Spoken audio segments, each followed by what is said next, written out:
So today we're going to be taking a look at a scenario where Saudi Arabia and Iran go to war. Now in real life, the tensions between these two countries are fairly high as they have a lot of different views on the world. The governments hate each other, and also religion is a big splitting factor between these two. Now war between these two countries would without a doubt bring on a war within the Middle East and get literally everybody involved. It would also get a lot of foreign powers involved, such as Russia and the United States. So yeah, these two fighting it out isn't a good thing for the world, especially if you need oil. Also, I do apologize in advance if you hear a lot of banging in the background. It is the 4th of July and Americans are very patriotic. So yeah, if you guys enjoyed this video, make sure to leave a like on it and subscribe to the channel if you're new. It helps us get to 100,000 subscribers, which is what we are shooting for.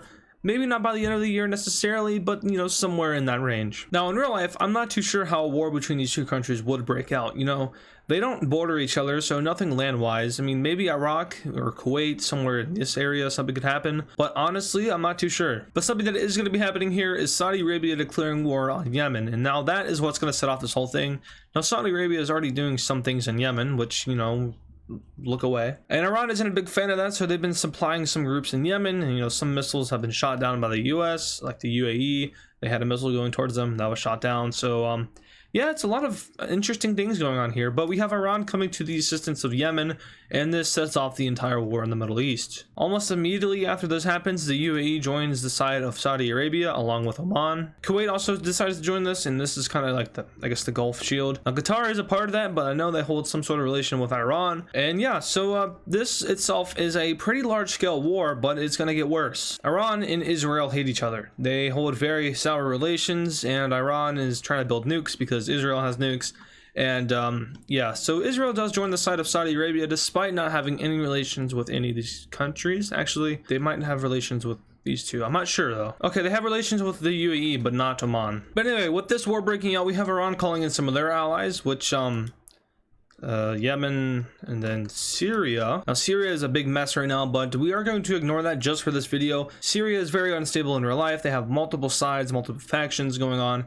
And in this sense and scenario, we just have to pretend that they're all good and happy and that they can support Iran. Another country joining in on Iran's side would be Lebanon. And then in the middle here, we have Iraq and Jordan. Now, these guys technically wouldn't have to get involved. And I know Iran and Iraq don't hold the best of relations, but Iraq does end up joining in on Iran's side due to, you know, kind of being forced into it. Finally, we have Jordan joining in on the red team. This is pretty simple. They hold relations with Israel. They hold relations with Saudi Arabia. And they're also a major U.S. ally, something that the red team has going for them. You know, Israel, Jordan, Saudi Arabia, the UAE, Oman, these are all U.S. allies. And then on the blue team, we have U.S. enemies. So it makes sense that they're all grouping together like this. Now, I know that a lot of my Middle Eastern wars do play out like this, and that's just simply because that's how it would be in real life, but we will be going into more detail here, so it's not going to be like every other video, especially considering that even more countries are getting involved, such as Turkey. And eventually this escalates into something that looks like this, which is almost the entire Middle East. But we're not done there, because it wouldn't be an AdizzPro video without making it global. We have the United States joining in on the red team and Russia joining in on the blue team. Now this wouldn't necessarily be a direct conflict between the United States and Russia.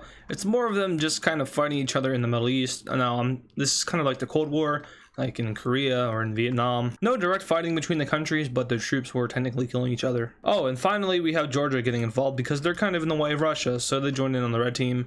And this is now a full-on Middle Eastern war, except for Qatar, who actually ends up joining the red team. There's also Palestine, but I doubt that Israel would do anything with them in this situation just because it would be a distraction. And yeah, let's kick off this big Middle Eastern war. Now, one thing we do have to remember is where it started, and that would be down south here in Yemen. Saudi troops start to push down into the country and mainly focus on capturing the coast. At the same time, troops from Oman, is it Omani or Amis? I feel like it's Omani. Correct me in the comments though. But they start to push into the country as well. Saudi Arabia sees massive success over here in the northeast, and eventually they capture all of Yemen's western coast. From here, Oman and Saudi Arabia meet up in the middle of Yemen and split it into two pieces. The northern piece quickly capitulates, and in the following days we have this slow collapse of Yemen, who eventually surrenders. So that's a major player out of this war, but Iran is not just going to let that slide, so they start to send troops down into Iraq. Those troops in Iraq then start to invade Kuwait and capitulate the country fairly easily, and now Iranian troops cross over down into Saudi Arabia. Up north, Israel and Jordan start their invasions of Syria and Lebanon, while Turkey also pushes into Syria, meeting up with Israel. Armenia gets freaking annihilated, while Russia starts another special operation mission. Iran says Azerbaijan, while Turkey says Iran. Saudi Saudi Arabia also says Iraq, and I'll stop with the horrible puns. But this Middle Eastern war is really just who can shoot each other the fastest, and so far it's the red team. But Iran does a little funny thing called conscription, and all of a sudden they have a lot more manpower than these two guys. Turkey's kicked out of Persia, haven't heard that one before, and Azerbaijan gets Polanded. Georgia pulls a Ukraine, but that doesn't last too long as their country capitulates. Iran gets kicked out of Saudi Arabia, but Saudi Arabia almost gets kicked out of Iraq. Turkey, Israel, and Jordan take over Syria while they start their campaign into Iraq. So at this point, we have a pretty consolidated front line with the red team. However, the blue team is now pushing back,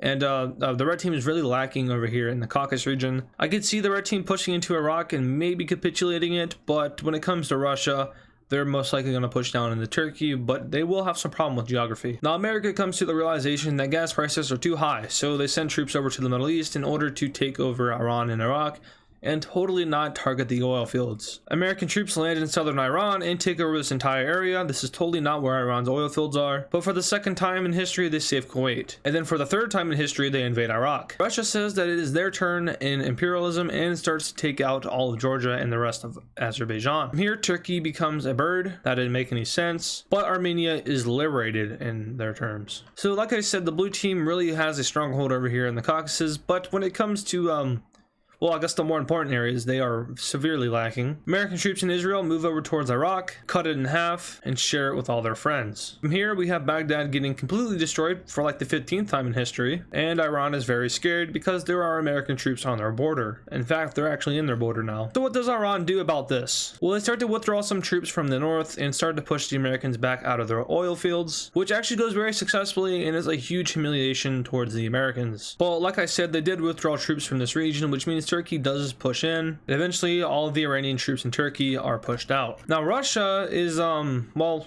if we really want to be realistic here, we can also do this. That would be correct, but I kind of did ignore that at the beginning, so I can't really do that anymore. But yeah, Russia's a little bit busy elsewhere, so they're not sending all of their troops down here. Also, there's a lot of unrest within Russia because everyone hates their government, but they're not allowed to say that. So maybe some people start to think about rebelling. But anyway, back over in Iran, Saudi Arabia and allies are now campaigning through the Iranian mountains. That makes perfect sense. And Tehran is in sight. They keep advancing until eventually they get past the mountains, and a sniper manages to snipe Tehran. With this, the surrounding area capitulates, and America gets its oil back. Northern Iran capitulates, which leads way to Turkey liberating Azerbaijan. Russia is very confused as to why they're not winning a war. No, not this one. This one. They are doing pretty well though, as they once again are pushing into Turkish territory. However, something else happens down south, which makes them rethink their life decisions. Oh yeah, that's not favorable at all. So yeah, Iran is dead, and it's just Russia and Armenia. You know, Armenia really thought that they would be able to get their revenge on Turkey here, but unfortunately the southern front just fell. And yeah, let's just hope Turkey isn't occupying them. So at this point, Russia decides that it's lost in way too many videos and comes to a compromise with the red team, which basically just says, I will leave this area alone for the rest of my existence. Will Russia hold up that promise? No, definitely not. But for now they do. So let's go ahead and take a look at this peace treaty. All right, looking at this peace treaty, the Middle East just got a whole lot worse. Starting off in the Arabian Peninsula, Yemen is split between North Yemen and South Yemen, and North Yemen goes to Saudi Arabia,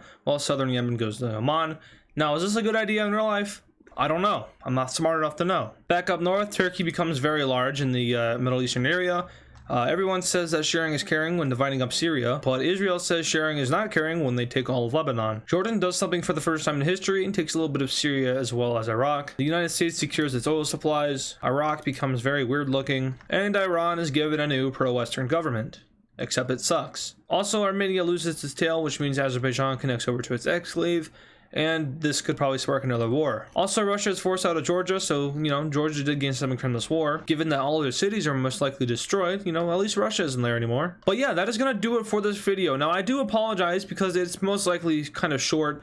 I've only been recording for 22 minutes, but this does give me some time to talk to you guys about, well, I guess myself. So I'm going on vacation well, you're not gonna know because today's the 4th of July and I'm going on vacation for an entire week, which means I'm gonna have to record 3 videos, one for Saturday, Wednesday, and then the following Saturday when I get back. I have to get them all done before Saturday, and that's, let's see, that gives me Tuesday, Wednesday, Thursday, Friday, so that gives me 4 days for 3 videos.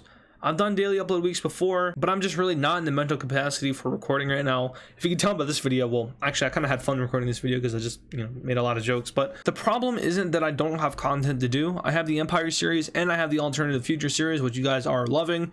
Very happy about that because I also love, adding on to that series. It's super fun. It's just the fact that I don't feel like recording. I don't know why, because I love recording and making videos and posting them. I guess it's just a thing. But yeah, I don't want to say burnt out, because I'm not burnt out. I'm full of YouTube motivation and I want to keep posting, but I just got to get myself into the mood of recording, which I'm sure I'll be able to do tomorrow. But anyway, another thing, Discord server, in the link in the description below. There's a link to my Discord server. Join it and be wary when you join it, because you might want to leave right away, and that's totally understandable. That place is crazy. If you can also take some differing opinions in life and don't care about other people's political stance, go check out my Twitter account where I rant about politics. Don't worry, that's not all it is. I talk about other stuff too, but when something major happens in the US, then there's most likely going to be a tweet about it. I don't think I've ever shouted out my Twitter before, and I can't say that it's my most proud moment. I mean, if you're in my Discord server, you know that I just shouted out my Discord server, and you know how bad that is. Anyway, social media, very fun. Both links are in the description. I think the Twitter's there. Most likely is. If it isn't, then just search my name on Twitter. That's the only other social media I use now, because Facebook sucks, Instagram. What am I gonna post pictures of maps? But yeah, that's enough ranting. I've over talked. Thank you guys for watching this video once again. Really appreciate it, and I'll see you guys in the next video.